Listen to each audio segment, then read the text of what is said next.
Hello viewers, আসসালামু আলাইকুম। কেমন আছেন সবাই? আশা করি সবাই ভালো আছেন। ইন্ডিয়ার বাজারে স্যামসাং তাদের A13 সিরিজটা লঞ্চ করে দিল। আর স্যামসাং সেই ফোনটিকে 3টি ভেরিয়েন্টে লঞ্চ করেছে।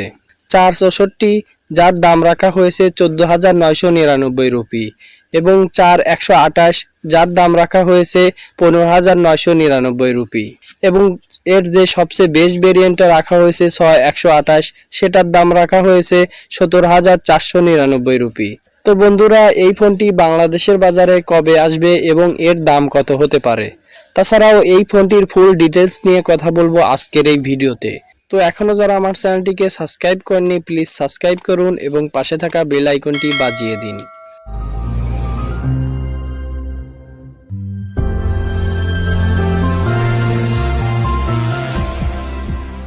প্রথমেই যদি আমরা এই ফোনটির বিল কোয়ালিটি নিয়ে কথা বলি, স্যামসাং কিন্তু এই ফোনটির আউটলুকিং এবং ডিজাইনটা খুব সুন্দর করেছে। আর এই ফোনটির ফ্রেমে এবং ব্যাক সাইডে ব্যবহার করা হয়েছে প্লাস্টিক। যদিও এটা প্লাস্টিক, তবে খুব ভালো মানের। এই ফোনটি আপনারা ইন্ডিয়ার বাজারে দুটি কালারে পেয়ে যাবেন, ব্ল্যাক এবং ব্লু।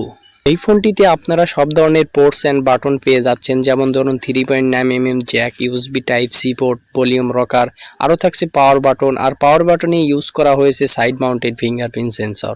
এই ফোনটির ওয়েট রাখা হয়েছে 195 গ্রাম আর এর থিকনেস করা হয়েছে 8.8 মিলিমিটার, যার কারণে এই ফোনটি হালকা ভারী এবং একটু মোটাসোটা হবে। এই ফোনটির ডিসপ্লে সেকশনে ইউজ করেছে PLS LCD প্যানেল, যেটা ফুল এইচডি রেজুলেশনের। তবে এই ডিসপ্লেতে থাকছে না কোনো হায়ার রিফ্রেশ রেট। একটি ভালো বিষয় হচ্ছে গিয়ে এই ফোনটির ডিসপ্লেকে প্রোটেকশন করবে গরিলা গ্লাস 5। স্যামসাং যদি এই ফোনটিতে IPS এর ডিসপ্লেও ব্যবহার করত তাহলে একটু বেটার হতো এই ফোনটির ডিসপ্লে। ফোনটিতে আপনারা পেয়ে যাবেন out of the box Android 12, সাথে থাকবে One UI 4.1। এর আগের ভিডিওতে বলেছি One UI one of the best user interface.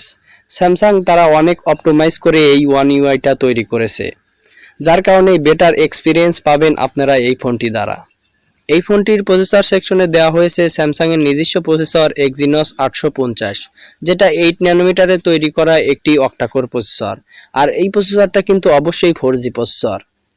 এই প্রসেসরটা বিট করতে পারবে মিডিয়াটেকের G70কে অথবা G80কে, যার কারণে এই ফোনটি দ্বারা আপনারা ডেইলি লাইফের কাজগুলো বেশ অনায়াসেই করতে পারবেন এবং টুকটাক গেম প্লেও করতে পারবেন।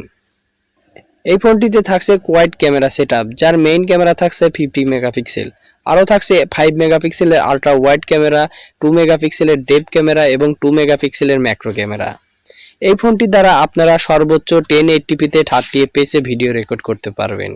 আর এর ফ্রন্টে দেওয়া হয়েছে 8 মেগাপিক্সেল, যেটা দ্বারাও আপনারা সর্বোচ্চ 1080pতে 30fps এ ভিডিও রেকর্ড করতে পারবেন। যদি এই ফোনটিতে 4K ভিডিও রেকর্ড করার সুবিধাটা দেওয়া হতো তাহলে কিন্তু বেশ ভালো হতো। তো যার কারণে আপনারা যারা একটি ক্যামেরা সেন্ট্রিক ফোন কিনতে চাচ্ছেন তারা অন্য কোনো অপশন দেখতে পারেন। এই ফোনটিতে আপনারা সব ধরনের কমন ফিচারগুলো পেয়ে যাচ্ছেন, যেমন ব্লুটুথ, ওয়াইফাই। একটি ভালো বিষয় হচ্ছে গিয়ে এই ফোনটিতে দেওয়া হয়েছে NFC-র সাপোর্ট, যার কারণে আপনারা যারা কেনাকাটা করেন তাদের জন্য বেশ সুবিধা হবে এই ফোনটি। এই ফোনটির ব্যাটারি ব্যাকআপ হিসেবে দেওয়া হয়েছে 5000 mAh এর ব্যাটারি, যেটা আমার কাছে ঠিকঠাক মনে হয়েছে। তবে এই ফোনটিকে চার্জ করার জন্য দেওয়া হয়েছে মাত্র 15 ওয়াটের ফাস্ট চার্জিং, যেটা এখনকার সময়ে দাঁড়িয়ে আসলে খুব খারাপ ব্যাপার। অ্যাটলিস্ট 25 ওয়াটের চার্জার থাকলে, আর যদি কিনা এখানে 33 ওয়াটের চার্জারটা দেওয়া হতো তাহলে আরও বেশ ভালো হতো এই ফোনটির চার্জার সেকশনটা। স্যামসাং তাদের ফোনগুলোতে কস্ট কাটিং একটু বেশিই করে। আমরা দেখছি এ সিরিজের অনেক দামি দামি ফোনগুলোতেও ব্যাক সাইডে এবং ফ্রেমে দেয় প্লাস্টিক, তারাও ম্যাক্সিমাম ফোনগুলোতেই দেয় 25 ওয়াটের ফাস্ট চার্জিং সিস্টেম।